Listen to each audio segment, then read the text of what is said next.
ओम ब्रह्मा मुरारी स्त्रपुरांतकारी भानु शशि भूमि सुतो बुधश्च गुरुश्च शुक्र शनि राहु केतव सर्वे ग्रहा शांतिकरा भवन्तु सर्वे ग्रहा शांतिकरा भवन्तु गुरुराग्रह शांतिकरा भवन्तु नीलांजनं समाभासं रविपुत्रं यमाग्रयं छायामार्तंड संभूतम तम नमामि शनिश्चरम्।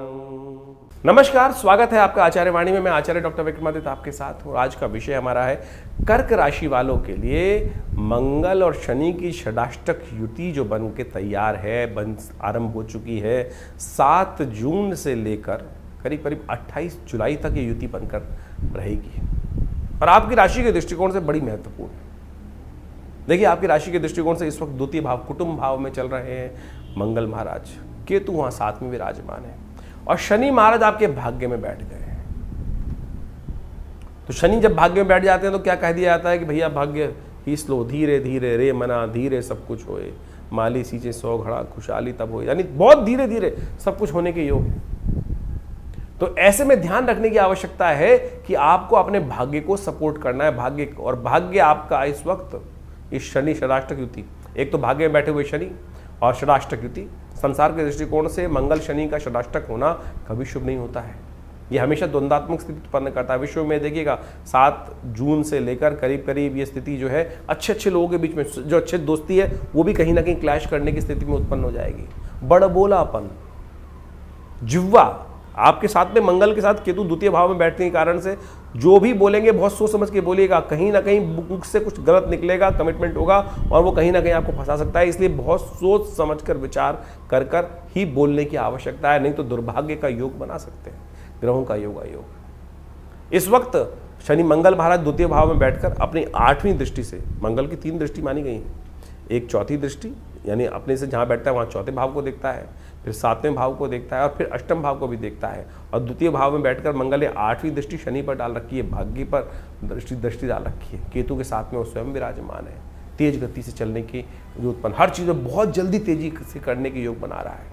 तो ऐसे में अपने भाग्य को जगाने के लिए एक काम हम आपको बता रहे हैं कि ऐसे में बहुत सोच समझ के कार्य करने की जरूरत है। तुरंत कमिटमेंट नहीं चाहिए, धीरे धीरे। भाग्य शनि जब बैठा हुआ है ना, हर चीज़ को बहुत धीरे धीरे देगा, तो जल्दीबाजी मत कीजिएगा। मिलेगा, बिल्कुल धीरे धीरे शनि महाराज देंगे। शनि आपकी राशि के दृष्टिकोण से खराब नहीं है, चिंता मत कीजिए। लेकिन कोई ऐसा गोचर में जो स्थिति चल रही है वो धीरे धीरे भाग्य के अनुसार से काम करने की स्थिति को उत्पन्न करेगा। बस आपको थोड़ा सा काम ये करना चाहिए कि आप विशेष तौर पर थोड़ा परोपकार की तरफ ज़्यादा जाने का प्रयास करें। लोगों के साथ में तारतम्य बिठा के प्रयास करने का प्रयास करें। किसी गरीब की, दूसरे व्यक्ति की मदद करने का सोचें। यानी जो भी काम कर रहे हैं उसके अंदर कम्युनिटी के लिए ज़्यादा सोचने का प्रयास करेंगे तो बहुत अच्छे से आपको लाभ मिलने के योग बन सकते हैं। जो शादीशुदा लोग हैं वो एक काम कर सकते हैं। ऐसे में आपके धन के भाव में मंगल महाराज बैठे हैं, तो ऐसे में जीवन साथी का सहयोग लेकर काम करने का प्रयास करें। जीवन साथी का सहयोग आपके लिए बहुत ज़रूरी है इस वक्त। जीवन साथी जिस कार्य में भी आपका सहयोग कर कार्य करने का प्रयास करोगे उस चीज़ में आप वारे न्यारे करने के योग बना सकते हो। तो ये छोटी छोटी कुछ बातें हैं, इनको यदि आप इनकॉर्पोरेट कर ले तो बहुत अच्छा योग बन सकता है, लाभ का योग बन सकता है। इन छोटी छोटी बातों को विशेष तौर पे ध्यान रखते हुए कार्य करने का प्रयास करें। जितने मंगल शनि पढ़े सुंदरकांड का पाठ अवश्य कीजिए। भाग्य से रास्ता बन जाएगा। मंगल जो है वो भाग्य को देख रहा है और भाग्य में देखते हुए मंगल जो है वो हनुमान जी की कृपा से आपके भाग्य को जगाने के रास्ते बना देंगे। भाग्य को बूस्टर हनुमान जी की कृपा से प्राप्त हो सकता है। तो ये छोटी छोटी बातें अपने जीवन में उतारने का प्रयास करेंगे तो अच्छा रहेगा। तो इस प्रकार से शनि मंगल का जो परिवर्तन का योग है, षडाष्टक योग है, इसका आपने महत्व समझा। देखिए, इस महत्व को आपने समझ तो लिया, लेकिन ये गोचर का प्रभाव है। अब इसके साथ साथ आपकी जन्मपत्री में भी क्या प्रभाव चल रहा है, कौन से ग्रह योग किस प्रकार की दशाएं बना रहे हैं, फिर आपकी जन्मपत्री में आपके दशाओं की अवस्था क्या है, आपके ग्रहों की अवस्था क्या है, किस अवस्था में वो बैठे हुए हैं, उन पर भी बहुत निर्भर करता है। आपकी राशि कौन सी है, लग्न कौन सी है, राशि के हिसाब से तो हम बता ही रहे हैं आपको, लेकिन इसके साथ साथ आपकी जन्मपत्री के दृष्टिकोण से कौन सी राशि प्रभावी है। कई बार किन्हीं व्यक्तियों कुंडलियों में लग्न कुंडली प्रभावी होती है। जो लग्न दिन में करीब 12 लग्न होती हैं और 12 राशियों के साथ 12 लग्न बन जाती हैं, तो उनका भी बड़ा अद्भुत महत्व होता है। राशि तो करीब करीब 2.5 दिन, 2 से 2.5 दिन तक एक बार में परिवर्तन, चंद्रमा के अनुसार से परिवर्तन का योग बनता है। तो कई बार कई लोगों का प्रश्न आता है कि हमारी राशि का कॉन्सेप्ट हमसे मिलता नहीं है। देखिए, उसके कारण से देखना पड़ेगा कि आपकी जन्मपत्री में क्या वो लग्न राशि या जन्म राशि या चंद्र राशि, सूर्य राशि, कौन सी राशि से प्रभावित कुंडली आपके लिए उपयुक्त है, किसको कौन सा आपको देखना चाहिए। नाम के हिसाब से एक अलग राशि होती है, जन्म के हिसाब से अलग राशि होती है, लग्न राशि अलग होती है, कारकांश की राशि अलग होती है। इन सब का अद्भुत महत्व ज्योतिष के दृष्टिकोण से देखा जाता है और इन सब की सूक्ष्म विवेचनाओं की आवश्यकता होती है। इसके साथ साथ गोचर के ग्रहों के साथ साथ आपकी जो दशाएं, अंतरदशाएं जो चल रही हैं, उनको भी अच्छे रूप से समझना चाहिए। कई बार गोचर बहुत प्रभावी है और बहुत अद्भुत लाभ देने के योग बना रहा है, लेकिन अंतरदशा, दशाएं, बाकी सब ग्रहों की अवस्थाएं अंदर जो इंटरनल कुंडली में है वो ठीक है ही नहीं। अब किसी की कुंडली में अद्भुत धन लाभ का योग बन रहा है राशि के दृष्टिकोण से, लेकिन मूल जन्मपत्री में यदि दरिद्र योग बना हुआ है, किमुद्रम योग बना हुआ है, तो उसमें गोचर का प्रभाव कर क्या लेगा। तो इसलिए गोचर के दृष्टिकोण से आपके साथ साथ बहुत सारे ज्योतिष के जो प्रभाव हैं, उन सबको एक साथ अनुसंधान कर उनकी विवेचनाओं की आवश्यकता होती है और फिर उन जन्मपत्रियों के अनुसार से विवेचना कर कर प्रस्तुत किया जाए तो बिल्कुल चमत्कारिक प्रभाव उपस्थित होता है। उपाय भी बड़े ज़बरदस्त हैं। बहुत सारे लोगों का तथाकथित तौर पे कहना है कि भाई कौन से उपाय किए जाएँ, कितने दिन उपाय किए जाए, कितनी संख्या में उपाय किए जाए। देखिए, जीवन जो है वो कर्म का खेल है, सुख दुख जो है वो कर्म के खेल माने जाते हैं। जितने दुष्कर्म होंगे उतना दुख ज़्यादा होगा, जितने शुभ कर्म होंगे उतना सुख ज़्यादा होगा। जब आपके जीवन में शुभ करने के बावजूद भी कहीं ना कहीं दुख डेरा डाले हुए हैं, तो समझ लीजिए अभी दूसरे पलड़े में, तराजू के 2 पलड़े होते हैं ना, एक में जो शुभ कर्म का आप आहुतियाँ दे रहे हो वो कम है, दूसरे में पता नहीं कितना भार पड़ा है।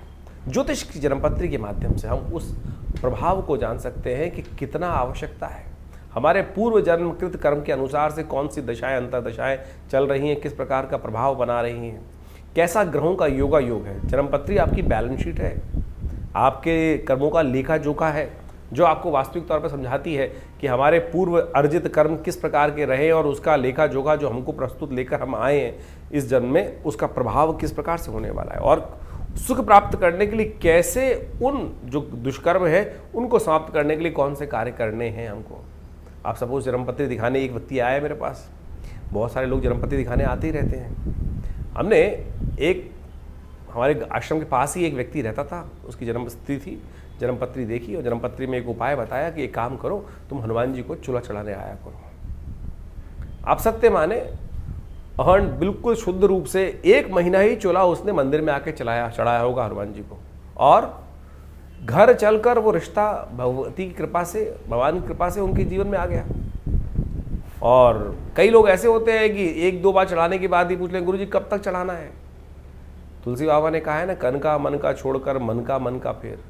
श्रद्धा, विश्वास, समर्पण भाव से यदि 1-2 बार भी कर लोगे ना, तब भी वो अद्भुत रूप से लाभ दे देगा। समर्पण भाव परमात्मा की, जब तक तू न कृपा करे तब तक मैं तेरे द्वार पर बैठा हूं, ये भाव कर कर हम यदि उपाय करें तब तो वो लाभ देगा। लेकिन हमारी स्थिति क्या होती है, मंत्र जप कर रहे होते हैं, हम बार बार उठा के माला देखते हैं, एक हुआ, कितनी हो गई, अभी कितनी जपी रह गई अभी, तो फिर तो मन का प्रभाव जो है वो उस परमात्मा के श्री चरणों की तरफ नहीं है, वो केवल मनकों के प्रति है। जैसे आजकल बहुत सारे लोग राम नाम जप कर रहे होते हैं, एक जगह हम पहुँचे तो वहाँ मंत्र जप कर रहे थे, राम नाम 1, राम नाम 2, राम नाम 3, राम नाम 4। हमने कहा भाई ये 4, 1 तो इसकी वजह राम राम राम, राम राम राम, राम राम राम ऐसे ही कर लो ना, तो संख्या बल क्यों लेके चल रहे हो। तो आप श्रद्धा के साथ इन उपायों के महत्व को समझने का हमको प्रयास करना चाहिए। बिल्कुल अद्भुत रूप से कार्य करते हैं। हमारा अनुभव ऐसा है, हजारों लोग हमारे साथ जुड़े हुए हैं और उन सबके जीवन में चल रही घटनाओं को देखकर इस जन्मपत्री के योगा योगों का प्रभाव हम उनको बताते हैं और बिल्कुल प्रत्यक्ष रूप से परिवर्तन आने के योग बनते हैं। लेकिन परिवर्तन आपकी अपनी मेहनत, आपके अपने कर्मों के अनुसार से आएंगे, परमात्मा की कृपा से आएंगे। तो इसलिए इस संसार में हम दुख झेलने के लिए नहीं आए, इन सरमार में बड़ी मुश्किल से बड़े भाग्य मानुष तन पावा। इसलिए इस ज्योतिष विज्ञान के माध्यम से हम समझें कि आने वाला समय हमें कहाँ अच्छे कार्य करने की तरफ प्रेरित कर रहा है, कौन से कष्ट आने के योग बन रहे हैं, कैसे उनसे उन कष्टों के प्रति हम निवृत्त होकर अपने को रक्षा कवच के अंदर ले जा सकें। वो प्रभाव ज्योतिष के द्वारा हम अच्छे से अपने जीवन में उपस्थित कर सकते हैं।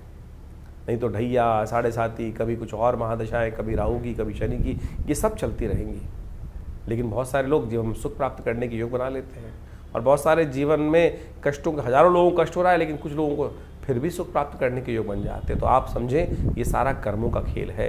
कर्म सुधारने का हमको प्रयास करना चाहिए। ज्योतिष के विज्ञान के माध्यम से हमको कर्म सुधारने का रास्ता ही प्राप्त होता है।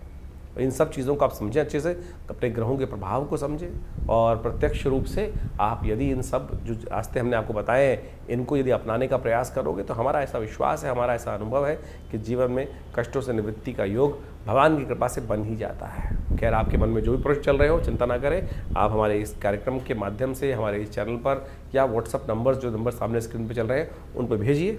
इसके बाद भी रविवार को आश्रम में बहुत सारे कार्यक्रम समय समय पर चलते ही रहते हैं। हर पहले महीने के पहले रविवार पर हमने एक समागम की व्यवस्था कर रखी है आश्रम में। जो लोग भी उस कार्यक्रम में सुबह 8 बजे से लेकर 10 बजे तक आते हैं, उनके प्रश्न, एक आध दो जो प्रश्न होते हैं, उनका अवश्य हमारी तरफ से निदान उसी समय पर देने की व्यवस्था रहती है। तो आप कोशिश ये करें, विवेकानंद योगाश्रम में इन समस्त जो कार्यक्रम है आपको समय समय पर हम आमंत्रित करते रहते हैं, उन सब का लाभ लीजिए, जुड़िए। देखिए माँ भगवती का सुंदर श्री विग्रह जो आश्रम पर विराजमान है, उनके सानिध्य में आकर किस प्रकार से उनके प्रभाव से हम अपने जीवन को, कष्टों को दूर हजारों लोगों ने किया है, आप भी करें। स्वागत है आपका। नमस्कार।